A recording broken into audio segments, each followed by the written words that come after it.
بھائیو، سورۃ الکہف میں ہمارے محبوب امام کائنات سید الاولین والآخرین شفیع المذنبین رحمت للعالمین سیدنا و مولانا امام اعظم محمد رسول اللہ صلی اللہ علیہ وآلہ وسلم کو اور آپ صلی اللہ علیہ وسلم کی امت کو ایجوکیٹ کیا گیا ہے تین واقعات کے اعتبار سے پرٹیکولرلی، اور اس وقت کے کافروں کے سوالات بھی تھے. لہذا اس صورت کی یہ ایک یونیکنس ہے کہ یہ بڑی انٹرسٹنگ صورت ہے جس میں تین واقعات ان ڈیٹیل آئے ہیں. نمبر ایک اصحاب کہف کا واقعہ، نمبر دو سیدنا موسیٰ علیہ السلام اور سیدنا خضر علیہ السلام کا واقعہ، اور نمبر تین جو ذوالقرنین بادشاہ تھا اس کا واقعہ. لیکن اصل اس کا جو مرکزی ٹاپک ہے سورۃ الکہف کا، وہ بڑا امپورٹنٹ ٹاپک ہے، اور وہ ہے دنیا پرستی اور مال کی محبت کا جو دجل اور فریب ہے. دجل عربی زبان میں کہتے ہیں دھوکہ دینے کو، فراڈ کرنے کو، اور عربی میں ہم اس کے لیے لفظ دجل استعمال کرتے ہیں. یہ اردو میں بھی لفظ دجل استعمال ہوتا ہے، اسی سے لفظ دجال نکلا ہے، دھوکہ باز. اور انگلش میں ہم اسے ڈسیو کرنا، اور اسی طریقے سے مختلف زبانوں کے اندر اس کے لیے مختلف الفاظ استعمال ہوتے ہیں. اردو میں ہم اسے دھوکہ کا لفظ جو ہے اپروپریٹ ہے اس حوالے سے. تو قرآن حکیم نے دنیا پرستی اور مال کی محبت اس کو سب سے بڑا دجل قرار دیا ہے. لہذا سورۃ الکہف کا جو مرکزی ٹاپک ہے وہ قرآن حکیم کا سب سے امپورٹنٹ ترین ٹاپک ہے. عقیدہ توحید کے بعد قرآن حکیم کا سب سے اہم ترین ٹاپک ہے دنیا پرستی اور مال کی محبت کی مذمت. یہ جو دجل ہے اس کو قرآن حکیم کی اکثر آیات توحید کے بعد سب سے زیادہ ایمفیسائز جو ہے وہ اس کے اوپر کیا گیا ہے. تو اس حوالے سے میں الگ سے بھی ایک لیکچر دے چکا ہوں، مسئلہ نمبر 51 کے نام سے، رزق حرام کی مذمت، دنیا پرستی کا انجام اور اس کا علاج. اس میں مال کی محبت کو بھی کنڈیم کیا گیا ہے قرآن حکیم سے 11 آیات کراس ریفرنس کے طور پر، اور 17 صحیح الاسناد احادیث صحیح بخاری اور صحیح مسلم سے میں نے اس میں ڈسکس کی ہیں. بہرحال بھائیو، قرآن حکیم کی آپ سمجھ لیں ٹریڈیشن میں یا مائتھولوجی میں سب سے بڑا جو دجل ہے وہ ہے دنیا کی محبت اور دنیا پرستی اور مال کی محبت. اور اسی لیے قرآن حکیم میں بار بار اس کو متاع الغرور کہا گیا ہے، دنیا کی زندگی کو یہ دھوکے کا سامان ہے. اور لعب اور لہو کہا گیا، جیسے کھیل کود میں وقت نہیں پتا چلتا، اس طرح دنیا کی زندگی کا وقت گزر جاتا ہے اور موت جو ہے وہ دھمکتی ہے، اور انسان یہی سوچتا رہ جاتا ہے کہ ابھی شاید بہت وقت پڑا تھا، وقت سے پہلے شاید مجھے موت آ گئی ہے. اور یوں شیطان اس کو اور دنیا کی محبت اور دنیا کی جو آسائش اور زینت ہے وہ دھوکے میں ڈال دیتی ہے. تو یہ فطرہ مال اور دنیا کی محبت یہ ہے سب سے بڑا دجل اور فریب، اور اسی کا ایک سمبل بن کر بہت بڑا دجال، جسے دجال اکبر کہا جاتا ہے، مسیح دجال، وہ بھی دنیا میں آئے گا اور وہ اسی سسٹم کا ریپریزنٹیٹو بن کے آئے گا.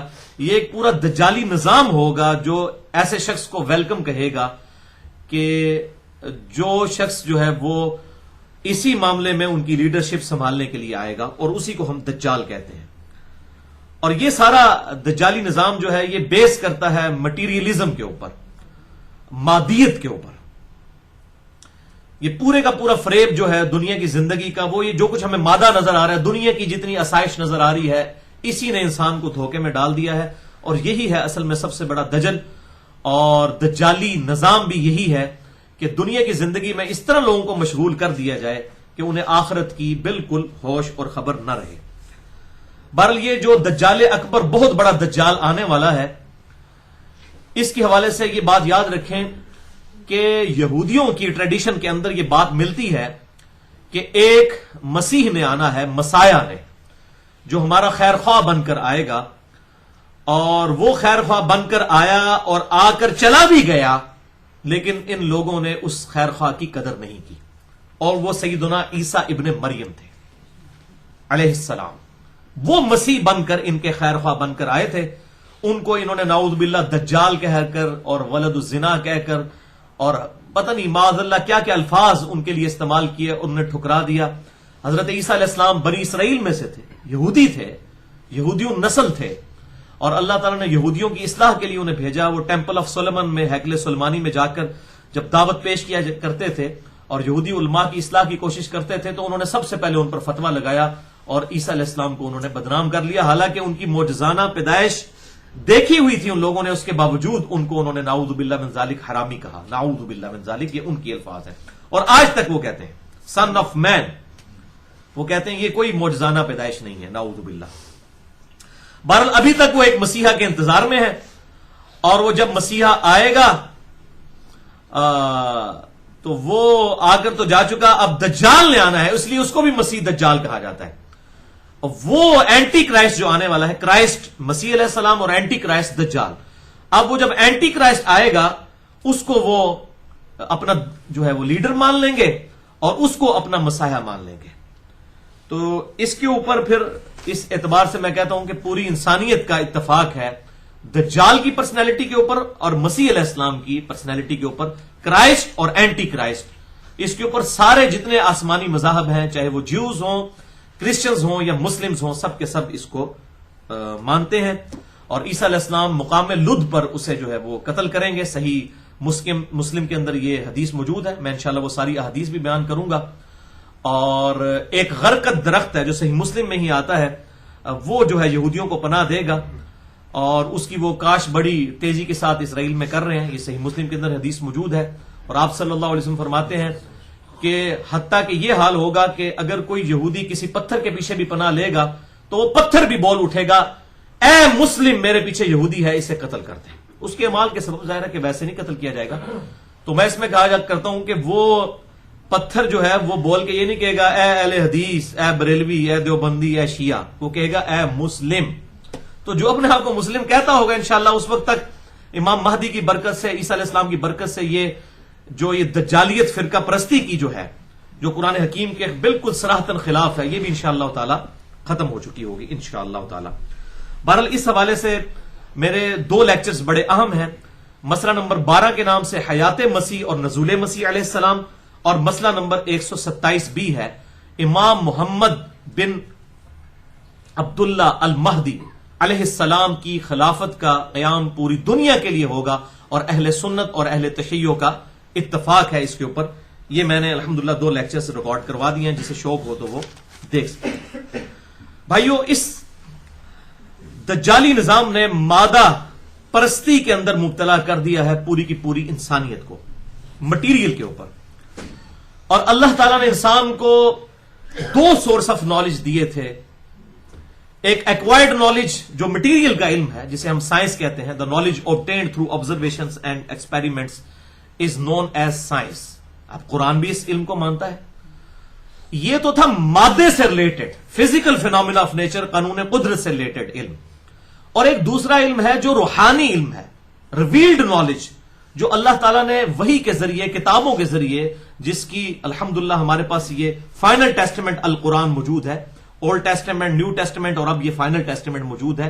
یہ ریویلڈ نالج تھا جو روحانی علم تھا, یہ اللہ تعالیٰ نے انبیاء کے ذریعے انسانوں کو عطا فرمایا. یہ 2 علوم تھے. لیکن ہوا یہ کہ اس دجالی سسٹم نے اس مٹیریل والا جو معاملہ ہے اس کو زیادہ ایمفسائز کیا, اور روح والے معاملے سے انہوں نے آنکھ بند کر لی. اب یہ ایک آنکھ سے سب چیز کو دیکھتے ہیں, مٹیریلزم. اور اسی لیے دجالی نظام بھی, اس کو ہم کہتے ہیں نا کانا, ایک آنکھ ہے اس کی, یعنی صرف مٹیریل کو دیکھتے ہیں. روحانیت کی آنکھ, ریویلڈ نالج کی جو آنکھ تھی, اس کو انہوں نے بند کر لیا, صرف ایکوائرڈ نالج کی آنکھ لی. اور اسی وجہ سے یہ پھر دجالی نظام ہے. اور ان کا جو سمبل بن کے آئے گا دجال, اس کی بھی ایک آنکھ ہوگی. وہ اسی لیے ایک آنکھ ہوگی کہ وہ اس سسٹم کا ریپریزنٹیٹو ہے. ابھی بھی آپ اگر ڈالر کے اوپر دیکھیں نا, ایک پیرامڈ کی تصویر بنی ہوئی ہے, اس کے سینٹر میں بھی ایک آنکھ دکھائی ہوئی ہے ڈالر کے اوپر. یہ ایک جو آنکھ ہے, یہ ایک آنکھ انہوں نے بند کر لی روحانیت کی, اور دوسری یہ مادہ پرستی کی آنکھ انہوں نے کھول لی. اس کی وجہ سے یہ جو ہے گمراہ ہو گئے. ادروائز اسلام تو دونوں علوم کو کہتا ہے کہ پیرل میں لے کر چلو. اسلام کو سائنس کو کنڈیم نہیں کرتا, بلکہ اسلام ہی تو توہمات کو چھوڑ کر ڈیفینیٹ علم کے اوپر بنیاد رکھتا ہے. جو سورہ بنی اسرائیل میں 9th کمانڈ آئی ہے, جس میں نے پورا لیکچر بھی دیا ہے, مسئلہ نمبر 77, 10 کمانڈمنٹس کے اوپر. 9th کمانڈ سورہ بنی اسرائیل آیت نمبر 36, اعوذ باللہ من الشیطان الرجیم, بسم اللہ الرحمن الرحیم, ولا تقف ما لیس لک بہ علم. اے انسان کسی چیز کی پیروی اس وقت تک مت کر جب تک تیرے پاس اس کے بارے میں ڈیفینیٹ علم نہ آ جائے. ان السمع والبصر والفؤاد كل اولئک کان عنہ مسئولا. بے شک کان، آنکھیں اور عقل، دل ہو یا دماغ، کوئی بھی چیز عقل ہے اصل میں، اس کے بارے میں تم سے پوچھا جائے گا. ان کو تین انسٹرومنٹس کو استعمال کر کے تم نے حق بات حاصل کرنے کی کوشش کیوں نہیں کی؟ تو اسلام تو کہتا ہے کہ عقل کے اوپر بنیاد ہو. زلزلہ کیوں آتا ہے جی؟ ایک گائے ہے جس نے ایک سینگ کے اوپر زمین اٹھائی ہوئی ہے، جب تھک جاتی ہے دوسرے سینگ پہ اٹھاتی ہے، اس لیے زلزلہ آتا ہے.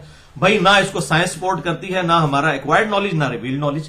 تو یہ بالکل فرسودہ چیز ہے. سائنس نہیں اس کو مانتی، نہ اسلام مانتا ہے اس کو. ہاں سائنس ہمیں بتاتی ہے کہ ٹیکٹونک پلیٹس کے ڈسٹربنس کی وجہ سے زلزلے آتے ہیں. باقی سائنس پھر یہیں تک رہتی ہے، کیا، کیوں اور کیسے، وٹ، وائی اینڈ ہاؤ. یہ تین سوال ہیں، لیکن سائنس صرف دو سوالوں سے ڈیل کرتی ہے، وٹ اور وائی. کیا چیز ہے اور کیوں ہو رہی ہے، کیسے ہو رہی ہے، اس کے اوپر وہ الٹیمیٹلی کہتے ہیں it is physical phenomena of nature, یہ قانون قدرت ہے. اس کے اوپر وہ بات ہی نہیں کرتے. اصل میں تو یہی سوال تھا کیسے، کیونکہ ان تمام چیزوں کے پیچھے ایکسپلینیشن ہے God. God is the only explanation of all the physical phenomena in this universe. خدا ہی ایکسپلینیشن ہے، وضاحت ہے ان تمام فزیکل فینومینا کی. جو بھی قانون قدرت ہے پوری کائنات کے اندر، ان سوالات کا جواب صرف خدا کی ذات ہے. اس سے انہوں نے آنکھ بند کر لی، اس لیے یہ دجالی نظام بن گیا. تو فی نفسی ہی کوئی سائنس کا علم برا نہیں تھا. اور یہ مٹیریلزم پھر اس عروج پر گیا کہ آپ first law of thermodynamics یا جو کنزرویٹو لا ہے اس کا مٹیریل کا، law of conservation of material, یا ہم اسے first law of thermodynamics کہتے ہیں، وہ یہی ہے کہ matter can never be created nor be destroyed. نہ مادے کو پیدا کیا جا سکتا ہے اور نہ تباہ کیا جا سکتا ہے. ہاں ایک فارم سے دوسری فارم میں بدل سکتا ہے. مادے کو آپ انرجی میں بدل دیں، انرجی کو مادے میں بدل دیں، E = mc². لیکن وہ ایک طرف یہ بھی کامیاب ہوئے ہیں کہ آگ کو، جو لکڑی کو جلا کے اس سے انرجی تو حاصل کر سکتے ہیں، لیکن اس انرجی سے دوبارہ لکڑی نہیں بنا سکتے. یہ اللہ ہے جو کروڑوں ٹن روزانہ لکڑی بنا رہا ہے سورج کی تپش کی وجہ سے فوٹوسنتھسس کے ذریعے. تو یہ آئنسٹائن کا جو فارمولا تھا E = mc²، یہ فزیکلی جو ہے یہ پاسبل اللہ تبارک و تعالیٰ نے کیا. اس کائنات کے اندر بہت مظاہر اس کے موجود ہیں. تو اس کو بعض جو علماء جو ہیں آج کل، خصوصاً سلفی علماء ہیں، میں نے دیکھا ہے کہ ان کے اندر عموماً فقہ کی بڑی کمی ہے. ڈاکٹر اسرار صاحب یہ بڑا کہا کرتے تھے، مجھے اس وقت بڑا غصہ آتا تھا، لیکن وقت کے ساتھ میں نے یہ چیزیں لرن کی ہیں کہ یہ سلفی علماء جو ہیں، خصوصاً عرب کے علماء اور پاکستان میں بھی، ان کے اندر یہ ایک بڑا پرابلم ہے فقہ کی، ٹرو انڈرسٹینڈنگ کی، ویژن کی کمی ہے. تو وہ اس کے اوپر بھی لیکچر ریکارڈ کرائے ہوئے ہیں کہ جی یہ جو first law of thermo dynamics ہے یہ کوئی شرکیہ قانون ہے. او بھائی، انہوں نے یہ جو قانون بنایا یہ انسان کے اعتبار سے بنایا کہ انسان مادے کو نہیں پیدا کر سکتا، نہ اس کو تباہ کر سکتا ہے، بلکہ ایک فارم سے دوسری فارم میں بدل سکتا ہے. گاڈ کے اعتبار سے یہ بات نہیں ہے. گاڈ کے لیے تو ہے کہ وہ تو کریشن ایکس نہیلو کرتا ہے، عدم ماں سے وجود بخشتا ہے. یہ انسانیت کے اعتبار سے واقعی یہ ڈیفینیٹ لا ہے کہ مٹیریل کو آپ ختم نہیں کر سکتے، ایک فارم سے دوسری فارم میں بدل سکتے ہیں. تو بہرحال یہ ان کے علم کی کمی ہے، تعلیم کی کمی ہے.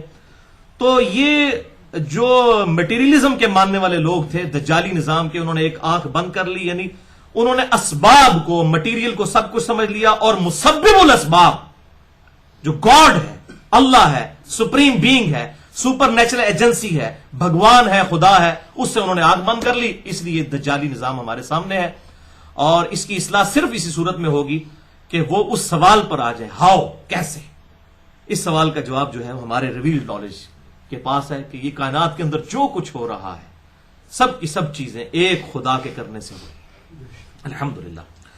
تو بہرحال اس حوالے سے میں نے ایک الگ سے لیکچر بھی دیا ہے، مسئلہ نمبر 39 کے نام سے، علم سائنس اور علم وحی، ان دونوں کی اہمیت اور ان کا دائرہ کار. اور اسی حوالے سے 5 لیکچرز میرے بڑے اہم ہیں خدا کے اعتبار سے کہ God is the only explanation of all the physical phenomena in this universe. خدا ہی ایکسپلینیشن ہے، صحیح وضاحت ہے اس کائنات میں ہونے والے تمام واقعات کی، حالات کی، قانون قدرت کی. 5 لیکچرز ہیں. مسئلہ نمبر 60 ہے ایک تو، who is Allah in the light of latest scientific facts. Allah کون ہے جدید سائنسی حقائق کی روشنی میں، اردو کے اندر ہے 1.25 گھنٹے کا. اسی طریقے سے مسئلہ نمبر 59 ہے، منکرین خدا کو دلائل کے ذریعے دعوت. یہ 2 لیکچر ہو گئے. تیسرا لیکچر ہے مسئلہ نمبر 64، انسان کی ہدایت کے 5 بنیادی سٹیپس. اور چوتھا لیکچر ہے مسئلہ نمبر 128 جو کچھ عرصہ پہلے ریکارڈ ہوا تھا.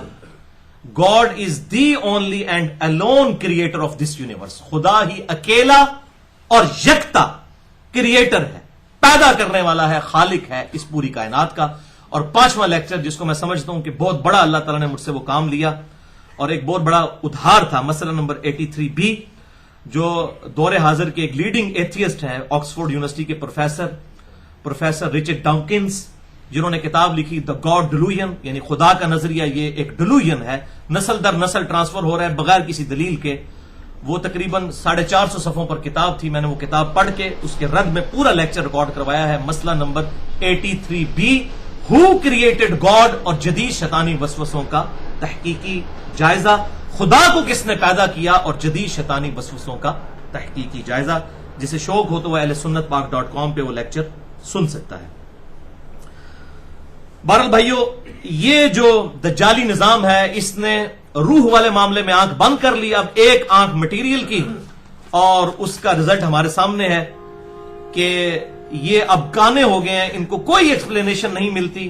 اور اللہ کا میں شکر ادا کرتا ہوں کہ انہوں نے یوٹیوب اور سوشل میڈیا کے ذریعے پوری دنیا کو لنک کر دیا ہے کہ آج کا ماڈرن انسان جو عقل استعمال کرتا ہے اس نے یہ سوچنا شروع کر دیا ہے کہ ہمیں کس نے اس فیس آف ارتھ کے اوپر پٹ کیا ہے اور کس مقصد کے لیے. اور یہی وجہ ہے کہ تیزی کے ساتھ لوگ الحمدللہ اپنے نفس کی شناخت کے لیے مختلف مذاہب کا جو ہے مطالعہ کرنے کے بعد اسلام تیزی سے قبول کر رہے ہیں. جس کی سب سے بڑی مثال یہ ہے کہ 2007 میں جب امریکن پریزیڈنٹ پاکستان میں آئے تو جیو کو انٹرویو دیتے ہوئے انہوں نے یہ بات کہی جو آن ریکارڈ ہے، یوٹیوب پہ بھی اویلیبل ہے، اسلام از دا فاسٹسٹ گروئنگ ریلیجن ان امریکہ.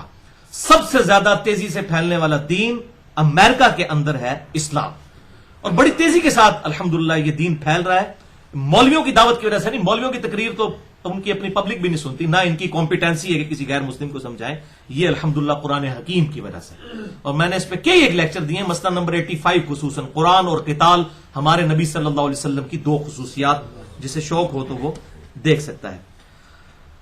بھائیو، دجال سے متعلق جو احادیث ہیں یہ احادیث متواتر ہیں، تواتر کے ساتھ ہیں، اجماع ہے. لہٰذا آج کے کچھ ماڈرن سکالرز جو اس کا انکار کرتے ہیں تو یہ بالکل باطل ہے. اہل سنت، اہل تشیع، بلکہ پوری انسانیت، جیوز، کرسچن، مسلمز کا اتفاق ہے کرائسٹ کے اوپر بھی، اس کے دوبارہ دنیا میں آنے پر بھی، اور اینٹی کرائسٹ دجال کے اوپر بھی. اور ذخیرہ احادیث میں ہمیں سینکڑوں احادیث مل جاتی ہیں اس ٹاپک پہ، اور کئی صحابہ کرام علیہم رضوان سے کم از کم 10 کے نام میں آپ کو بتاتا ہوں جن سے احادیث دجال سے متعلق صحیح بخاری اور صحیح مسلم کے اندر آئی ہیں. نمبر 1 سیدنا حذیفہ ابن یمان، رازدار رسول صلی اللہ علیہ وسلم. نمبر 2 ابو ذر غفاری. نمبر 3 عبداللہ بن عمر بن عاص. نمبر 4 عبداللہ بن مسعود. نمبر 5 عمران بن حسین. نمبر 6 ابو ہریرہ. نمبر 7 ابو بکرہ. ایک ہے ابو بکر، یہ ہے ابو بکرہ. نمبر 8 انس ابن مالک. نمبر 9 ابو سعید خدری. اور نمبر 10 فاطمہ بنت قیس رضی اللہ عنہم اجمعین علیہم السلام. بھائیو، اس حوالے سے چند قدیم مفسرین اور چند جدید مفسرین بڑی اپنی ذاتی انٹرپریٹیشنز دجال کے حوالے سے کر رہے ہیں. اور اگر آپ یوٹیوب پہ جائیں تو آپ کو بڑی اس طرح کی چیزیں ملیں گی. خصوصاً ہمارے دور حاضر میں ایک بہت بڑی علمی پرسنالٹی ہیں، میں ان کا بڑا احترام بھی کرتا ہوں، بار ان کو غلطیاں جو لگی وہ اپنی جگہ. عمران حسین اس نام کے ایک اسکالر ہیں، ان کے آپ کو انگلش میں لیکچرز مل جائیں گے. پوری دنیا میں مشہور ہیں دجال کے اوپر ڈسکشن، اور آج کل کی جتنے بھی سسٹمز ہیں اس کے اوپر ڈسکشن کے اوپر. اسی طریقے سے ہارون یحییٰ ہیں، ان کی آپ کو ڈاکومنٹریز مل جائیں گی. اور ڈاکٹر اسرار صاحب نے بھی سورۃ الکہف کی تفسیر میں اس کے اوپر گفتگو کی ہے، دجالی سسٹم کے اوپر. اور اس کے علاوہ دیوبند کے ایک بہت بڑے شیخ الحدیث تھے پاکستان بننے سے پہلے، مناظر احسن گیلانی صاحب، انہوں نے بھی اس حوالے سے کتاب لکھی ہے. بہرحال یہ جتنا کچھ انہوں نے کیا ان کی ذاتی انٹرپریٹیشن ہے. ہم وثوق کے ساتھ کوئی معاملات ان کی آج کے دور کے اعتبار سے اس طرح تشریح نہیں کر سکتے. جتنی کوشش کریں وہ ایک انسانی کوشش ہے. بہرحال اس حوالے سے انشاءاللہ میں جو ڈسکشن کروں گا وہ صرف صحیح بخاری اور صحیح مسلم سے احادیث بیان کروں گا تاکہ یہ مقدمہ جو ہے وہ کھل کر سامنے آ جائے. اس حوالے سے بھائیو، مشکات المصابیح، جسے میں نے انسائکلوپیڈیا آف حدیث ڈکلیئر کیا ہے، اور میں نے پورا لیکچر دیا ہے مسئلہ نمبر 111B مشکات المصابیح کا مکمل تعارف۔ تو مشکات المصابیح کا PDF ہماری ویب سائٹ اہلسنتپاک.com پر شیخ زبیر علی زئی رحمہ اللہ المتوفی 1435 ہجری ان کی تحکیم تخریج کے ساتھ موجود ہے، وہ آپ ڈاؤن لوڈ کر سکتے ہیں 3 جلدوں پر، 6294 احادیث۔ اور یہ اگر آپ کے پاس آ جائے تو آپ سمجھیں کہ آپ کے پاس ذخیرہ احادیث آ گیا ہے، پوری کتب ستہ بخاری، مسلم، ترمذی، ابو داؤد، نسائی، ابن ماجہ، اس کے علاوہ بھی تقریباً 13-14 کتابوں سے احادیث میں موجود ہیں۔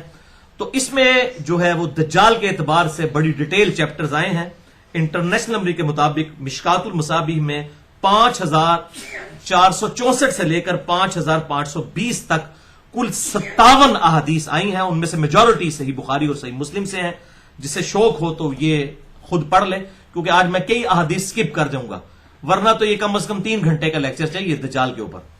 تو وہ احادیث خصوصاً ابن سیاد کی جو حدیث ہے، اسی طریقے سے جساسہ کی حدیث ہے، یہ صحیح مسلم کے اندر دونوں احادیث بڑی ڈیٹیل کے ساتھ موجود ہیں، ان کو میں ڈسکس نہیں کروں گا۔ اپنا وقت بچانے کے لیے میں 10 کل انشاءاللہ تعالی احادیث آج ڈسکس کروں گا، اس کے بعد انشاءاللہ سورۃ الکہف کی پہلی 10 آیات جو اسی سے ریلیٹڈ ہیں ان کو انشاءاللہ ہم ڈسکس کریں گے۔ اور یہ 10 کی 10 احادیث صحیح بخاری صحیح مسلم سے ہیں، تاکہ کوئی صحیح ضعیف والا چکر بھی نہ رہے الحمدللہ۔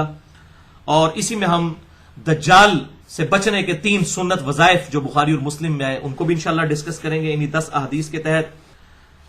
اب اللہ کا نام لے کر ان 10 احادیث کی طرف آتے ہیں۔ تو یہ 10 آیات ہیں اور 10 ہی احادیث ہیں۔ تلک عشرۃ کاملہ جو قرآن کی آیت ہے سورۃ البقرہ کی، کہ یہ ہوئی پوری 10، اس کی نسبت سے میں نے 10 احادیث چوز کی ہیں اور 10 آیات سورۃ الکہف کی پہلی انشاءاللہ ہم ڈسکس کریں گے۔ لیکن ڈیٹیل میں جانے سے پہلے ایک دفعہ دروشی پڑھ لیجئے۔ اللہم صلی علی محمد وعلی آل محمد کما صلیت علی ابراہیم وعلی آل ابراہیم انک حمید مجید۔ اللہم بارک علی محمد وعلی آل محمد کما بارکت علی ابراہیم وعلی آل ابراہیم انک حمید مجید۔ 10 صحیح الاسناد احادیث، 10 کی 10 صحیح بخاری اور صحیح مسلم سے، اور میں انشاءاللہ ساتھ ساتھ مشکات کے نمبر بھی بتاتا جاؤں گا تاکہ آپ کو بخاری مسلم میں جانے کی ضرورت نہ پڑے، مشکات میں ہی وہ احادیث آپ کو مل جائے۔ پہلی حدیث صحیح بخاری اور صحیح مسلم کی متفق علیہ حدیث ہے، بخاری میں 7121، صحیح مسلم میں 396 اور مشکات میں 5410، کہ آپ صلی اللہ علیہ وسلم نے فرمایا قیامت اس وقت تک قائم نہیں ہوگی جب تک کہ 30 جھوٹے دجال نہ پیدا ہو جائیں جن میں سے ہر شخص یہ دعویٰ کرے گا کہ میں اللہ کا پیغمبر ہوں، نعوذ باللہ من ذالک۔ تو یہ 30 جھوٹے دجال قیامت سے پہلے آنے ہیں جو دعوی نبوت کریں گے، اور یہ جو دجال اکبر ہے یہ تو دعوی خدائی کا کر دے گا کہ میں خدا ہوں، نعوذ باللہ من ذالک۔ وہ آگے احادیث آ جائیں گے۔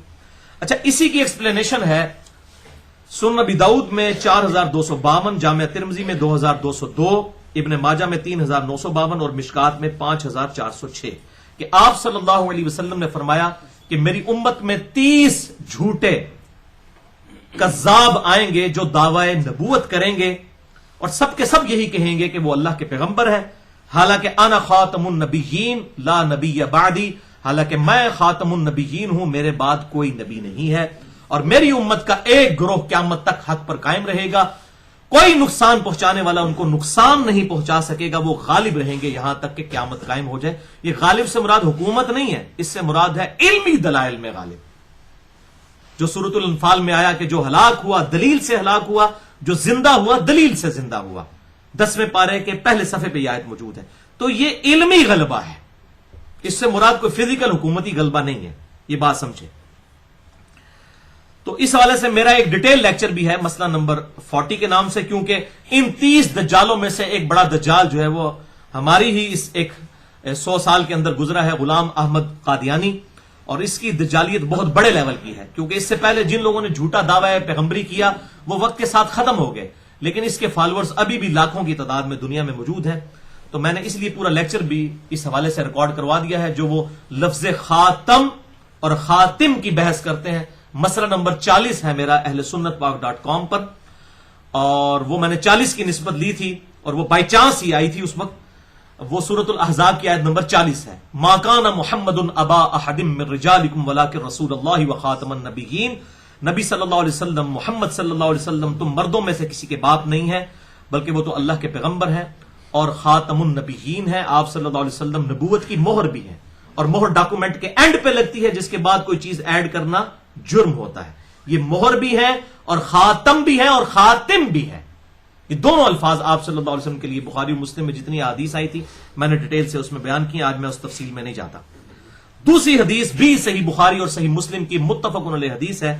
بخاری میں 7131، مسلم میں 7363، مشکات میں 5471 نمبر ہے کہ آپ صلی اللہ علیہ وسلم نے ارشاد فرمایا ہر نبی نے اپنی امت کو اس کانے کذاب دجال سے ڈرایا ہے اور آگاہ فرمایا ہے. ہر نبی اپنی امت کو ڈراتا ہے.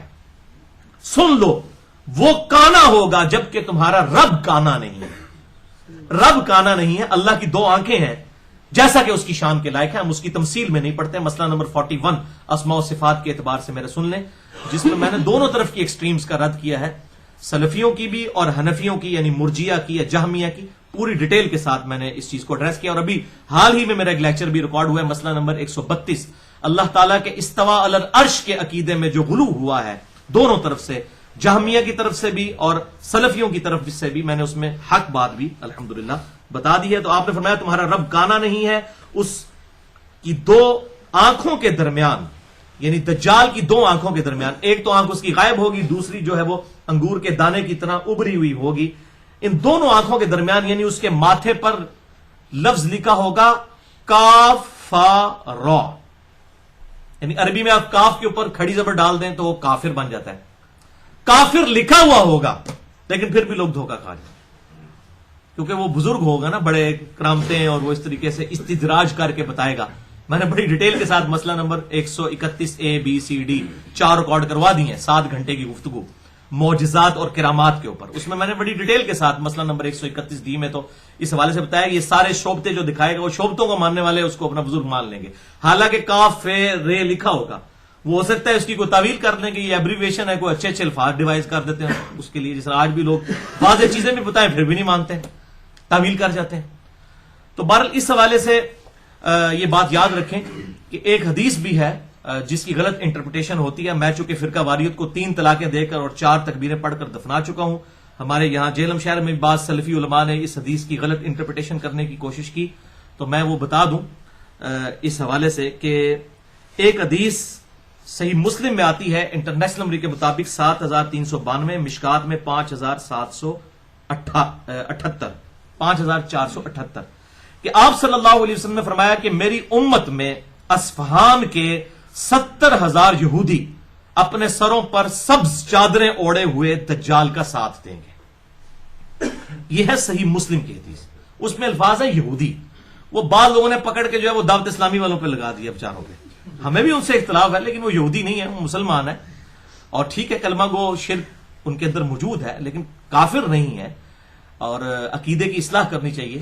تو پکڑ کے جناب لگانا شروع کر دیا اور کہا جی یہ تو مسلم شریف میں تو یہودی کا لفظ ہے. اور ایک اور حدیث ہے جس سے انہوں نے پلی لی، وہ مشکات میں ہے 5490، شرح سنہ کے حوالے سے مشکات میں 5490.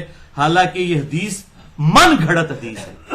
اسے شیخ زبیر لیزئی رحمہ اللہ المتوفى 1435 ہجری نے تحقیم کے دوران مشکات میں یہ حدیث جب آئی، اس میں الفاظ ہے کہ میری امت کے 70,000 لوگ سبز چادریں اوڑے ہوئے دجال کا ساتھ دیں گے. اس میں آپ نے نہیں بتایا کہ وہ کون سے ہوں گے. دوسری جب مسلم شریف میں آ گیا 7392 کے وہ یہودی ہوں گے، تو اب بڑا ظلم ہے اس کو دعوت اسلامی کے اوپر لگانا. یہ بالکل ہمیں بھی ان سے اختلاف ہے لیکن اختلاف اس طریقے سے نہیں ہونا چاہیے کہ آپ جھوٹے الزام کسی کے اوپر لگائیں. اور معذرت کے ساتھ میں نے دیکھا ہے مولوی کوڑ مار دیں ذرا یا نہیں آمدی، یہ جھوٹ مار دینا ہے. یہ سارے مولویوں کا یہ حال ہے، بریلوی ہون دیوبندی اہل حدیث شیعہ سارے کا یہ حال ہے. حالانکہ یہ جو حدیث پلی لے رہے تھے اس کی ایکسپلینیشن مسلم میں، اور یہ حدیث جو ہے اس کو لکھا ہے شیخ زبیر صاحب نے ضعیف جدا، اور لکھا ہے کہ یہ جھوٹی حدیث ہے کیونکہ اس میں ابو ہارون راوی ہے جو متروک راوی ہے. متروک راوی محدثین میں شدید جرح ہوتی ہے، ایسا راوی جس کے بارے میں محدثین یہ ایکسپٹ کر لیں کہ اس شخص کی حدیث لینی ہی نہیں ہے، یہ اتنا جھوٹا ہے حدیثیں گھڑنے والا ہے. تو وہ جو مشکات سے شرح سنہ کے حوالے سے روایت بیان کرتے تھے وہ جعلی روایت ہے. صحیح مسلم میں الفاظ ہے اصفہان کے 70,000 یہودی. تو یہ میرا انصاف تھا، میں نے الحمدللہ یہاں پہ بیان کر دیا. تیسری حدیث بھی بخاری اور مسلم کی متفق علیہ حدیث ہے. بخاری میں 3338، مسلم میں 7372 اور مشکات میں ہے 5472 کہ آپ صلی اللہ علیہ وسلم نے فرمایا، سنو میں دجال کے متعلق تمہیں ایسی بات بتاتا ہوں جو مجھ سے پہلے کسی پیغمبر نے اپنے امتیوں کو نہیں بتائی. ایک خاص بات بتاتا ہوں، وہ یہ ہے کہ وہ کانا ہوگا اور اس کے پاس جنت کی مثل اور آگ کی مثل چیزیں ہوں گی، اور جس کو وہ جنت کہہ رہا ہوگا اور جس کو وہ جنت دے گا وہ اصل میں دوزخ ہوگی، اور اس کے پاس ایک ہاتھ میں آگ ہوگی. یہ چیزیں وہ لے کر ساتھ چل رہا ہوگا. اور آپ صلی اللہ علیہ وسلم نے فرمایا، میں تمہیں آگاہ کر رہا ہوں. اور سیدنا نوح علیہ السلام نے بھی اپنے امتیوں کو، جو آدم ثانی تھے، جن کے بعد پوری نسل انسانی چلی، اس طوفان نوح کے بعد انہوں نے بھی اپنی امت کو ڈرایا تھا اس فتنہ دجال سے. آپ دیکھیں کتنی پرانی بات ہے یہ. چوتھی حدیث صحیح مسلم میں 7395، مشکات میں 5469، 5469 کہ آپ صلی اللہ علیہ وسلم نے فرمایا کہ آدم علیہ السلام کی تخلیق سے لے کر قیامت کے قائم ہونے تک اس پورے سپین میں دجال سے بڑا کوئی فتنہ نہیں آئے گا. اللہم انی اعوذ بک من عذاب جہنم ومن عذاب القبر ومن فتنة المحیا والممات ومن شر فتنة المسیح الدجال. آمین. یہ دعا ہے جو صحیح بخاری اور صحیح مسلم میں آپ صلی اللہ علیہ وسلم نے تعلیم فرمائی. میں انشاءاللہ اسی میں آگے آ بھی جائے گی. پانچویں حدیث صحیح مسلم میں 398، مشکات میں 5467 کہ آپ صلی اللہ علیہ وسلم نے فرمایا، قرب قیامت میں جب 3 نشانیاں ظاہر ہوں گی، اس کے بعد کسی کی توبہ قبول نہیں ہوگی، کسی کا ایمان لانا اس کو نفع نہیں دے گا جب تک کہ وہ پہلے مؤمن نہ ہو. نمبر 1، سورج کا مغرب سے نکلنا. یہ ایک وقت آئے گا زمین کی اورینٹیشن ایسی ڈسٹرب ہوگی کہ ایک بار رخ کر وہ الٹی طرف سے جب چلے گی تو ظاہر ہے کہ سورج جو ہے وہ مغرب سے نکلے گا. نمبر 2، دجال کا خروج. اور نمبر 3، دابت الارض، یہ ایک چوپایا ہے جو زمین سے نکلے گا، اس کا خروج ہوگا. ان 3 نشانیوں سے پہلے پہلے جس نے ایمان قبول کیا اس کا ایمان قبول ہے، اور اس کے بعد مردود ہو جائے گا. ظاہر ہے کہ بالکل حق واضح ہو جائے گا. چھٹی حدیث صحیح مسلم میں 7381، مشکات میں 5520 کہ آپ صلی اللہ علیہ وسلم نے فرمایا کہ دجال جب نکلے گا تو وہ 40 تک رہے گا. اب راوی کہتے ہیں مجھے یاد نہیں رہا کہ وہ 40 دن تھے، 40 مہینے تھے یا 40 سال، لیکن اگلی صحیح مسلم کی حدیث میں دوسرے راوی کو یاد ہے کہ وہ 40 دن تھے. تو 40 دن تک وہ دنیا میں رہے گا. پھر اللہ تعالیٰ عیسیٰ علیہ السلام کو بھیجیں گے اور وہ اسے تلاش کر کے قتل کر دیں گے. 7 سال تک عیسیٰ علیہ السلام دنیا میں رہیں گے. اور یہ بڑی ڈیٹیل کے ساتھ حدیث ہے جو میں نے مسئلہ نمبر 12 میں بھی بیان کی ہے، حیات مسیح اور نزول مسیح علیہ السلام. اور مسئلہ نمبر 127 بھی امام محمد مہدی علیہ السلام کی خلافت کا قیام، اس پہ سنی اور شیعہ کا اجماع. یہ لیکچر آپ دیکھ سکتے ہیں، اس میں نے بتایا ہے. 7ویں حدیث صحیح مسلم میں 7373، مشکات میں ہے 5475 کہ آپ صلی اللہ علیہ وسلم نے فرمایا، دجال کے گھنگریالے بال ہوں گے، ایک آنکھ اس کی ابری ہوئی ہوگی. جو شخص دجال کو اپنی زندگی میں پائے تو اسے چاہیے کہ سورۃ الکہف کی ابتدائی آیات تلاوت کرے. وہ پہلی 10 آیات ہیں جو ہم نے آج پڑھنی ہے انشاءاللہ. اسی کانٹیکسٹ میں نے یہ بات کی. تو 10 آیات پڑھے گا تو اللہ تعالیٰ اسے دجال کے فتنے سے محفوظ فرما لے گا. ظاہر زبانی یاد ہونی ہے تو پڑھے گا نا. تو 10 آیات پڑھے تو اللہ تعالیٰ اسے محفوظ فرما لے گا. وہ 40 دن تک دنیا میں ٹھہرے گا. اس کا پہلا دن 1 سال کے برابر ہوگا، دوسرا دن 1 مہینے کے برابر ہوگا، تیسرا دن جو ہے 1 ہفتے کے برابر ہوگا، اور باقی جو 37 دن ہیں وہ نارمل ہوں گے. اب صحابہ کرام کو فوراً اپنی نمازوں کی فکر پڑ گئی. انہوں نے کہا یا رسول اللہ صلی اللہ علیہ وسلم، جب 1 سال کا دن ہوگا تو ہم کیا 1 دن کی 5 نمازیں پڑھیں گے سال میں؟ تو آپ نے فرمایا نہیں، بلکہ تم اسی اعتبار سے شمار کر لینا. ظاہر ہے کہ اللہ تعالیٰ نے اب گھڑیاں بنا دی ہیں. وہ قطبین پر سولر جو نارتھ اور ساؤتھ پول ہے اس پہ بھی 6 مہینے کا دن اور 6 مہینے کا رات ہوتی ہیں. تو یہ ہمیں لوگ کہتے ہیں جی بتائیں، تو یہ تو امام حنیفہ کو بھی نہیں پتا تھا بیچاروں کو کہ یہ 6 مہینے کا دن 6 مہینے کی رات قطبین پہ ہوتی ہے، لیکن ہمارے نبی صلی اللہ علیہ وسلم کو پتا تھا. آپ نے فرمایا سال کا دن ہوگا نا اسی اعتبار سے شمار کر لینا. تو آج بھی آپ نارتھ پول اور ساؤتھ پول کے اوپر گھڑیاں بنی ہوئی ہیں. وہ 6 مہینے کا دن جو ہے انہوں نے 24 گھنٹے میں ڈیوائڈ کیا ہوا ہے. تو وہاں پر یہ ہمارے پاکستان سے بھی کچھ فوجی گئے تو وہ دن کا وقت تھا اور عشاء کی نماز پڑھ رہے تھے کیونکہ 6 مہینے تک دن ہے. تو آپ نے کیا فرمایا؟ اسی کو شمار کر لینا، اسی اعتبار سے ڈیوائڈ کر لینا. تو الحمدللہ اب اللہ تعالیٰ نے گھڑیاں دے دی ہیں، لہٰذا اس معاملے میں اللہ تعالیٰ نے انسان کو ترقی کروا دی ہے. میں نے مسئلہ نمبر 30 بھی دیا ہے نمازوں کے اوقات کے اوپر. اس میں بھی میں نے یہ حدیث بیان کی تھی الحمدللہ. تو آپ نے فرمایا کہ وہ دجال، اسی حدیث میں آگے آتا ہے کہ وہ بارش برسائے گا، یعنی وہ فتنہ بنایا گیا نا، اور وہ سبزہ زمین سے اگا لے گا. اچھا، اس کی وجہ سے بعض لوگ ان حدیثوں کے انکاری ہو گئے، وہ کہتے ہیں یہ تو خدا کی طاقت ہے. بھائی وہ تو خدا کی طاقت ہے مردے کو زندہ کرنا، لیکن قرآن حکیم میں آیا کہ حضرت عیسیٰ علیہ السلام اللہ کے اذن سے مردے کو زندہ کرتے تھے.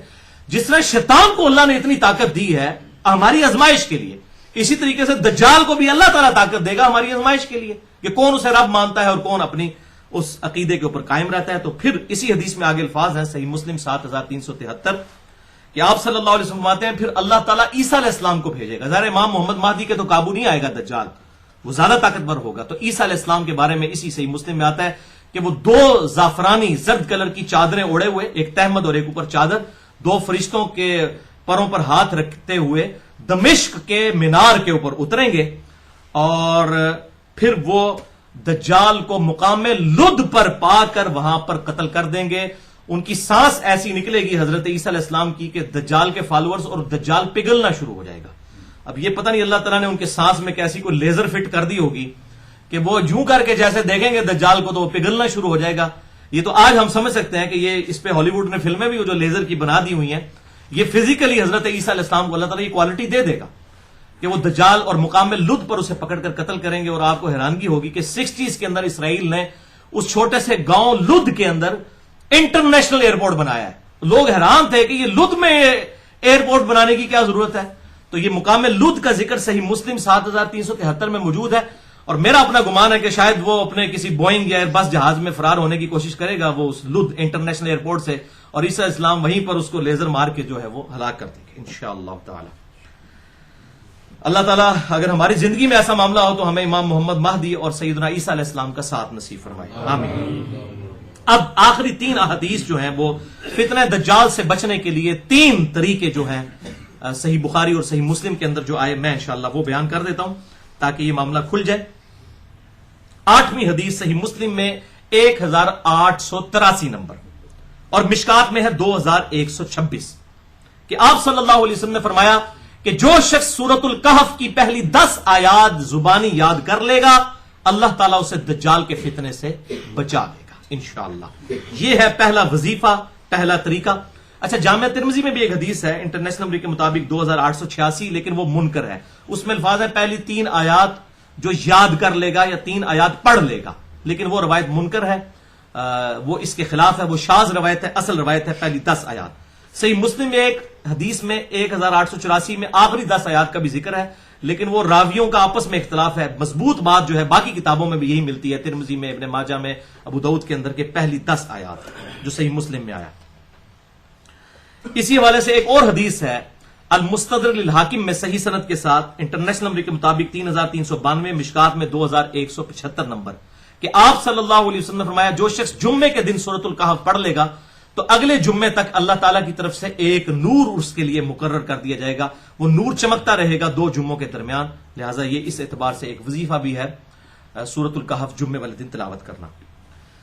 اسی حوالے سے صحیح بخاری اور صحیح مسلم میں بھی ایک اور حدیث ہے. بخاری میں 5011، مسلم میں 1856 اور مشکات میں 2177 نمبر کہ ایک صحابی تھے وہ سورۃ الکہف کی تلاوت کر رہے تھے تو آسمان سے ایک بادل ان کے اوپر آ گیا اور بالکل ان کے قریب آیا حتیٰ کہ ان کا گھوڑا بدک اٹھا. تو صبح انہوں نے آ کے آپ صلی اللہ علیہ وسلم کو بتایا تو آپ نے فرمایا کہ یہ تو اللہ کی طرف سے خاص سکینت تھی جو نازل ہو رہی تھی تیری تلاوت کی وجہ سے. وہ اللہ تعالیٰ کی طرف سے فرشتے آئے تھے جو کہ وہ سن رہے تھے. تو یہ الحمدللہ سورۃ الکہف کی فضیلت آپ صلی اللہ علیہ وسلم کے مبارک زمانے میں بھی بخاری اور مسلم میں آیا کہ ظاہر ہوئی الحمدللہ. تو یہ دجال جب آئے گا تو وہی شخص پڑھ سکے گا جس نے یاد کی ہوگا. اور مسلم ہم نے سن لی 7373 بھی 7واں نمبر جو حدیث میں نے بیان کی کہ دجال کو دیکھو تو سورۃ الکہف کی پہلی 10 آیات کی تلاوت کرو. 9ویں حدیث صحیح مسلم میں 7375 سے 7377 تک 3 احادیث ہیں اور یہ بخاری میں بھی موجود ہے 7132، مشکات میں 5476 اور 5479 کہ آپ صلی اللہ علیہ وسلم نے فرمایا ایک مناظرے کا ذکر کیا. ایک تو یہ مولویوں کے مناظرے ہیں نا، ایک دجال اور مومن کا مناظرہ ہوگا. بڑی ڈیٹیل اور انٹرسٹنگ حدیث ہے. دجال اور ایک مومن کامل کا مناظرہ ہوگا. جب دجال ظاہر ہوگا تو وہ مومن کامل آ کر اسے کہے گا، للکارے گا کہ تو دجال ہے، جھوٹا ہے، کذاب ہے. وہ کہے گا میں تو زمین سے سبزہ اگا رہا ہوں، آسمان سے بارش، اگر چاہے تو تجھے قتل کر کے میں زندہ کر لوں. اب یہی کوالٹیز ہے نا، تو تو مجھے خدا مان لے گا. وہ کہے گا کہ مجھے تو میرے نبی کی حدیث پہنچی ہے کہ تو کذاب ہے. اس سے یہ بات پتہ چلی کہ یہ دوسرا وظیفہ ہے دجال سے بچنے کا، کہ کتاب اللہ اور سنت کو پکڑ لیں، بزرگ بابوں کو نہیں، قرآن اور صحیح حدیث کو. یہ دوسرا وظیفہ ہے، یہ میں نے اجتہاد کیا ہے. دوسرا وظیفہ دجال سے بچنے کا، حدیث کو پکڑ لیں، کتاب و سنت کو پکڑ لیں. الحمدللہ. تو وہ کہے گا مجھے حدیث پہنچی ہے، وہ کہے گا میں کارنامے کر رہا ہوں، باقی تو سارے میرے یہ استدراج دیکھ کر تو میرے پہ ایمان لا رہے ہیں، تو کیوں نہیں لائے گا؟ وہ کہے گا میرے نبی کی حدیث پہنچی ہے، میں تو ان چیزوں سے امپریس نہیں ہوتا. عظیم نہیں ہوتے الحمدللہ، جو مرضی کر کے دکھا دیں. اسی کہنا تھوڑے مردے قبروں تو نکل آنا تاوی 2 + 2 4 رہے گا، اور قرآن الحمدللہ حق رہے گا. میں نے پورا لیکچر بھی مسئلہ نمبر 131D ریکارڈ کروایا ہے کرامات کے حوالے سے. تو یہ کرامات نہیں ہوگی، اس کی استدراج ہوگا. کرامت کوئی دکھا ہی نہیں سکتا، صرف یہ ہے کہ دعا کی قبولیت ہوتی ہے. کوئی دعا کرے نیک آدمی، اللہ اس کی دعا قبول کر لے، وہ کسی کی بھی کر سکتا ہے، نیک کی بھی اور بد بھی، اس کی زیادہ کچھ نہیں ہے. اور اس حوالے سے جتنی یہ پلی لیتے تھے میں نے تمام چیزوں کا الحمدللہ کتاب و سنت کی روشنی میں رد کیا ہے. تخت بلقیس والا واقعہ ہو یا اسی طریقے سے موسیٰ اور خضر علیہ السلام والا واقعہ، وہ بڑی ڈیٹیل کے ساتھ میں نے ڈسکس کیا. تو بہرحال وہ کہے گا کہ مجھے تو میرے نبی کی حدیث پہنچی ہے. پھر وہ دجال اسے قتل کر کے اس کے 2 ٹکڑے کر دے گا، آرا چلوائے گا اس کے جسم کے اوپر سر سے لے کر پاؤں تک، پھر ان 2 ٹکڑوں کے درمیان چلے گا، پھر اسے زندہ کر لے گا. کہے گا ہوں سنا. وہ کہے گا کہ تیرے اس عمل نے میرے ایمان میں اضافہ ہی کیا ہے، کیونکہ نبی صلی اللہ علیہ وسلم نے یہ بھی فرمایا تھا کہ وہ ایک شخص کو قتل کر کے دوبارہ زندہ کرے گا. میں تجھے تو خدا ماننے کے لیے تیار ہی نہیں، تو کذاب ہے. الحمدللہ. اور آپ صلی اللہ علیہ وسلم فرماتے ہیں کہ وہ شخص روئے ارض پر سب سے بہترین مومن ہوگا. وہ شخص بہت بڑا مومن، سب سے بہترین مومن ہوگا جو اس طرح دجال کو للکارے گا. الحمدللہ. بار وہ بزرگ بابوں کا ماننے والا نہیں ہوگا، ہوگا کتاب و سنت کا ماننے والا، کوئی آؤٹ سپوکن کوئی اس طرح کا ہی بندہ ہوگا. اچھا، اس کے اسی طریق میں جو ہے وہ صحیح مسلم میں 5400 جو 7375 ہے، اس میں آگے الفاظ ہیں کہ ابو اسحاق کہتے ہیں، امام مسلم کے شاگرد جنہوں نے صحیح مسلم ان سے نقل کی ہے، کہ وہ کہتے قال ابو اسحاق کہتے ہیں یقال کہ کہا جاتا ہے ھذا الرجل ان ھذا الرجل ہوا خضر علیہ السلام، کہ وہ جو مرد ہوگا وہ خضر علیہ السلام ہوں گے. اور اس سے انہوں نے کہا جی خضر علیہ السلام زندہ. وہ بالکل جعلی بات ہے. وہ تو انہوں نے کہا کہ سنا کے سننی ٹنی، پڑھا کے سننی بنو، سنا کے سننی ٹنی، اسی پڑھا کے سننی ہے. الحمدللہ.